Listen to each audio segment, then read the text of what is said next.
Hello everybody, welcome to Sportsbet TV with me, Paul Alster, as I look forward to some very good racing coming up Saturday the 17th of January across Britain and Ireland. I've got two free selections for you today on this service and hoping that we get a decent run for our money. We haven't had much luck of late, so it's always about swings and roundabouts and ups and downs.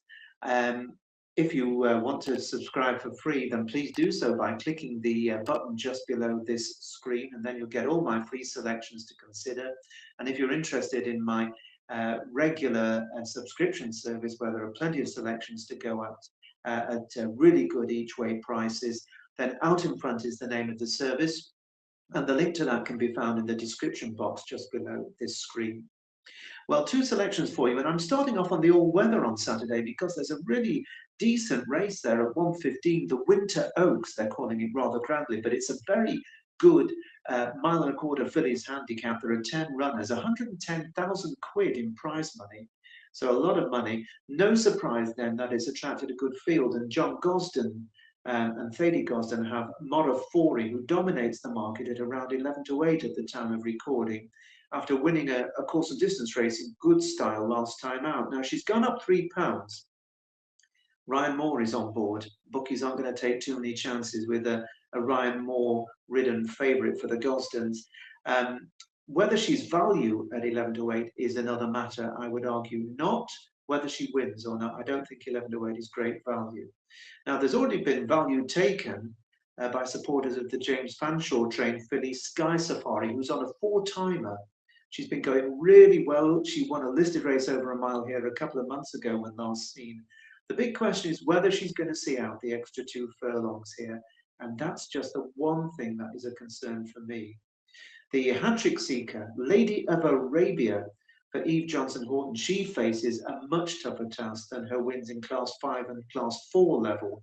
Under a lightweight this time, she'll be ridden by Safi Osborne, who's terrific. I would say that a place probably the best that Eve Johnson-Horton's Lady of Arabia can get. The beautifully bred filly in the race, possibly the best bred filly, is the See the Stars filly Wood Jude, trained by William Haggis. She could make her presence felt. I think she's had a 3-month break since she disappointed at Ascot in October. Thoroughly unexposed. She's never raced on the all-weather, so she might turn out to be better than she was on turf. We shall see. Given connections, there's a very good chance she's going to run a sound race, and they wouldn't throw into an all-weather debut in such a hot contest, I believe, if they didn't think that she was going to go very well indeed. But I think the value here is my selection, the Marco Botti trained True Colours, with Holly Doyle in the saddle. She's a really progressive filly. She's having just a 7th career start, and she's won 2 and been placed a further 2 occasions. She only just finished out of the frame last time, finishing 4th at Lingfield in the race that was won by Vafortino, where she raced prominently in a stop-start race. I don't think they really wanted to be up there. She prefers to follow a strong gallop, and I'm hoping she's going to get that this time. She's only got a length and a half to find, and she's £2 better off. So the 14-1 each way True Colours, to me, looks better value than the 11-8, the favourites. 14-1 True Colours with Paddy Power and Sky Bet at the time of this recording. So let's hope we get a good run from True Colours. Cindy Lauper, of course. And in that 1:15 race at Lingfield. And then my second selection, well, we're going to the jumpers at Ascot, where, of course, it is Clarence House Day. We've got that massive clash between Il Était Temps and John Bond. I'll be shocked if Il Était Temps gets beat, but I certainly don't bet odds on. But I think he's a very, very good horse, and probably the one they've all got to beat in the Champion Chase, as the market more or less indicates. But this 2:20 race at Ascot is a 2-mile 5 furlong handicap chase. They're saying it's good to soft ground, maybe a little bit of soft in places, probably around Swindley Bottom. And the horse that's clear favourite here is trained by Sam Thomas. That's Vincenzo. 2-1 favourite in this valuable handicap chase. Certainly a tough nut to crack. He's run so well in each of his 2 starts so far this season. 2nd in the Paddy Power Gold Cup at Cheltenham at their November meeting, and then 2nd in the Hunt Family Fund December Gold Cup chase at Cheltenham's December meeting. So he's run really well both times there, over 2.5 miles. It's gone up only £3 for those 2 big efforts. He's got to go a little bit further this time. Whether he's going to be as effective over the extra furlong, I'm not sure, but I think he's going to be bang there going to the last. Now, a lot of the form in this race revolves around an event at Ascot the week before Christmas. Etalon popped up there to win for Dan Skelton, who's, of course, the Saturday man in so many respects these days. That was over 2 miles, 3 furlongs. He beat Scarface, Joe Tizard's runner, and Bad for Ben Pauling was very disappointing. It was 13 lengths back in fourth. On the face of it, you would probably say that Etalon should come out again on top, even though the extra quarter mile might not be ideal for him. Scarface, I think, will run his race, but it just has to all fall perfectly for Scarface to win. He's not, I don't think, the most straightforward of horses. I think that Bad could well put in a much better effort. Whatever happened last time out, that just wasn't his running. He likes racing right-handed, and I think he has got a good chance of being in the thick of the action. But the horse that I think is going to be worth a second look in this race is called Jungle Boogie, trained now by Venetia Williams and the mount of James Bowen. He's also, by the way, entered and declared at Windsor on Sunday, but I think the intention is for them to go to Ascot.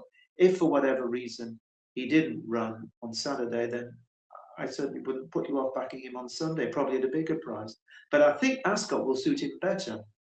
This is a horse that has had so much class in his time with Henry de Bromhead. He's a 12-year-old, but has only ever had 9 runs in all his life. He's been very fragile, but a couple of seasons ago, this horse ran a great race in the Gold Cup. He was 6 to Galopin de Champs in the 2024 Gold Cup. He previously won the Grade 3 New Year's Chase at Tremor. He's very versatile from 2 miles to 3¼ miles. He won over this course and distance in December of 24, 13 months ago, winning the Howden Graduation Chase in great style, beating some decent horses, but then was pulled up when he was really well fancied at Cheltenham in the Ryanair Chase at the end of last season. He was off then for 10 months, moved from Henry de Bromhead to Venetia Williams.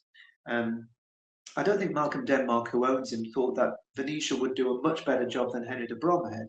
I just think at his age, they probably thought, let's give him a change of scene, let's see if that sparks him into action.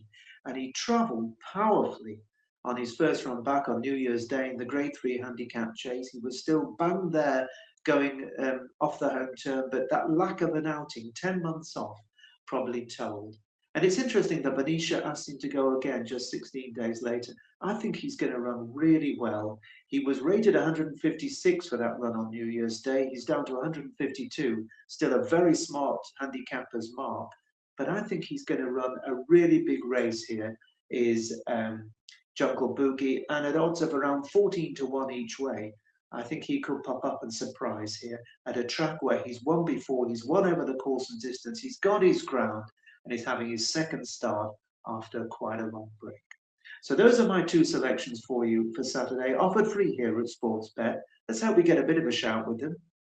Remember, if you want to sign up at Out in Front, the link is in the description box below this screen. And whatever you're backing, I hope you stay warm and well and enjoy some great racing across Britain and Ireland this weekend.